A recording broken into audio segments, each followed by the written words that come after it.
मौसमी भविष्यवाणियों के प्रति लोग इतना आश्वस्त हो चुके थे कि ये अगर मौसम साफ रहने की होती तो वे बाहर निकलते वक्त छाता लेना नहीं भूलते। भला हो इंटरनेट का, अब इसकी बदौलत ये मौसमी शगुफे कभी कभार सच भी हो जाते हैं। एक बार मौसम के तेवर अचानक बदले और असमय ही हाड़ कपाने वाली सर्दी ने धावा बोल दिया। पहले पूरा जाड़ा कंबल और स्वेटर में कट जाता था, मगर लोग अब दिन में भी रजाइयां खोज रहे थे। उन्होंने सामर्थ्य के अनुसार संसाधन जुटा लिए। सर्दी भगाने में यदि रजाइयां काम आईं तो असंख्य मुर्गों ने भी आत्म बलिदान देकर लोगों के जिस्म गर्म रखने में योगदान दिया। प्रशासन ने गरीबों और बेघरों के लिए चौराहों पर अलाव जलवा दिए। लोग इनके चारों ओर सिमटने लगे। जहां पर ईंधन नहीं पहुंचा वहां चूना डालकर चिन्हित कर दिया गया कि लकड़ी का ठेका फाइनल होने पर इसी जगह लपटें उठेंगी। इन प्रतीक्षारत ठंडे अलावों की संख्या गर्म अलावों से कहीं ज्यादा थी, मगर कागजों में ये भी लपटदार दर्ज थे। कुछ अखबार निजाम की दरियादिली के पुल बांध रहे थे। अंततः मौसम का पारा अधोगति करता हुआ इतना लुढ़का कि सदी का रिकॉर्ड ही टूट गया।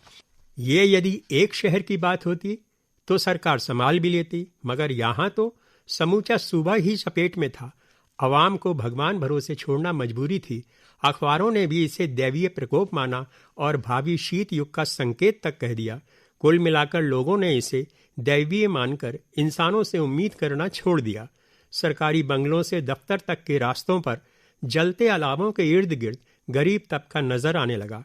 गर्म सूट में सजा आला अफसर जब वातानुकूलित वाहन में आरूढ़ होकर यहाँ से गुजरता तो जलते अलावों की तपिश शीशे के पार उसकी आंखों को भी मिल जाती। वह इस राजपथ की व्यवस्था से पुलकित नजर आने लगता। उसके मातहत भी उसका मनोबल बढ़ाने हेतु कहते कि सरकार, सारा शहर बस आपको ही दुआ दे रहा है। वे विनम्र हो जाते और चाटुकारों के कथन को सच मानकर शहर की बाकी सड़कों पर गाड़ी दौड़ाने का इरादा त्याग कर सरकारी ईंधन की बचत कर लेते। परिणामतः ठंडे अलाव उनकी नज़र से बच जाते। ठंड थी कि कम होने का नाम ही नहीं ले रही थी। ठंडे अलावों को अभी भी ईंधन रहित देखकर लोग ठेले की गर्म चाय पी पी कर शुभाषितों से नवाजते। उनका मानना था कि अलाव की लकड़ी इंचार्ज ने अपनी चिता के लिए सहेज ली है। कागजों में पूरा शहर अलावों से गर्म था, मगर लकड़ी का ठेका अभी भी सौदेबाजी के पेचों में उलझा था। अस्पताल में मरीजों की संख्या बढ़ रही थी। रोजाना अखबारों में ठंड से अकड़ी लावारिस लाशों का सूक्ष्म सा उल्लेख होता था। रिक्शे वाले कुछ ज्यादा ही दिक्कत में थे, क्योंकि बच्चों के स्कूल बंद कर दिए गए थे। लोगों की आवाजाही समाप्त प्राय थी। रात्रि में इक्का दुक्का सवारी दिखती तो उन्हें लगता मानो भगवान के दर्शन हो गए। इन मेहनतकश रिक्शा वालों में एक था सेवाराम। वह रिक्शा चलाकर रोजी कमाता और खुद सादगी से रहकर बचत के पैसे गांव में परिवार के पास मनी ऑर्डर कर देता था। सवारियों की किल्लत ने उसकी भी माली हालत बिगाड़ दी थी। आजकल उसे बमुश्किल 2-3 भाड़े मिल पाते थे। यदि कभी वह मरीज को अस्पताल पहुंचाता तो रिक्शा वहीं पर लगा लेता था। उसे पता था कि सरकारी अस्पताल में रोजाना 3-4 लाशें तो निकलती ही हैं। लाशों के वास्ते रिक्शे आसानी से नहीं मिलते थे, अतः उसे यहाँ भाड़े की गारंटी थी। गोया की लाशें उसके लिए आय का जरिया बन गई थीं। आज भी वह लाश को पोस्टमार्टम हाउस पहुंचाकर लौट रहा था। रास्ते में उसे एक बुझा हुआ अलाव दिखा। वहां कुछ अधजली लकड़ियां पड़ी थीं। उसने रात की ठंड के मद्देनजर चूल्हा भर लकड़ियां उठाकर रिक्शे के पावदान पर रख ली। अब वह घर की ओर दनादन पैडल मारने लगा।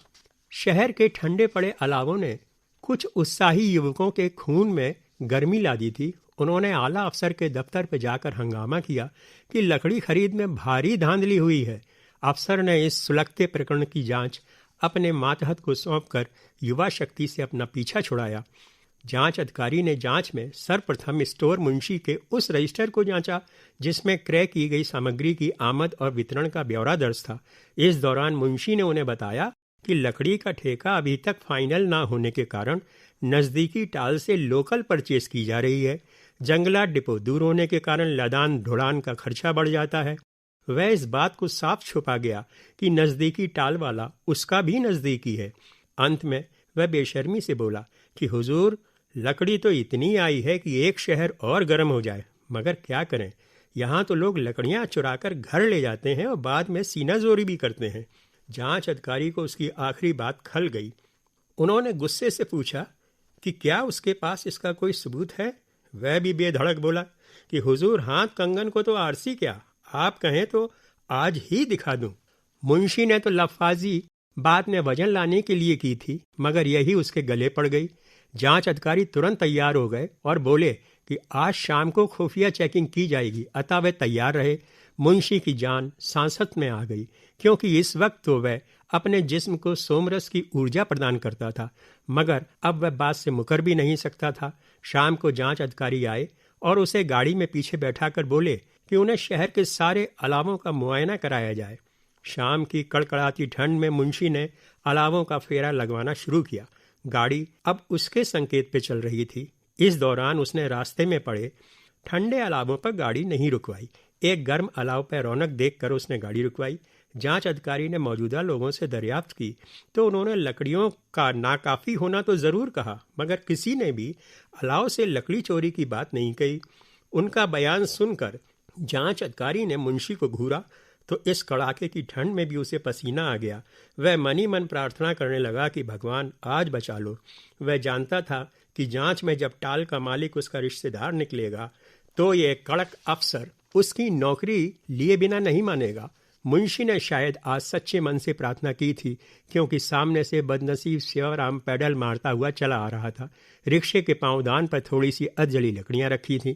जांच अधिकारी का कड़ा रुख देखकर मुंशी उनसे नजरें बचा रहा था और गाड़ी के बाहर देख रहा था। एकाएक उसकी नजर सेवाराम के रिक्शे पर पड़ी। रिक्शे के पांवदान पर उसे काले मुंह वाली लकड़ियां भी नजर आईं। उसमें तो मानो प्राण पड़ गए। वह चिल्लाया कि हुजूर, गाड़ी रोकिए, वो देखिए रिक्शे से सरकारी माल की चोरी हो रही है। उसने आवाज देकर रिक्शा रुकवाया। जांच अधिकारी ने मुआयना किया तो बरामद माल अलाव का होना पाया गया। हालांकि सेवाराम ने शुरू में ही बता दिया था कि उसने ये लकड़ियां पोस्टमार्टम हाउस के पास वाले अलाव से उठाई थीं।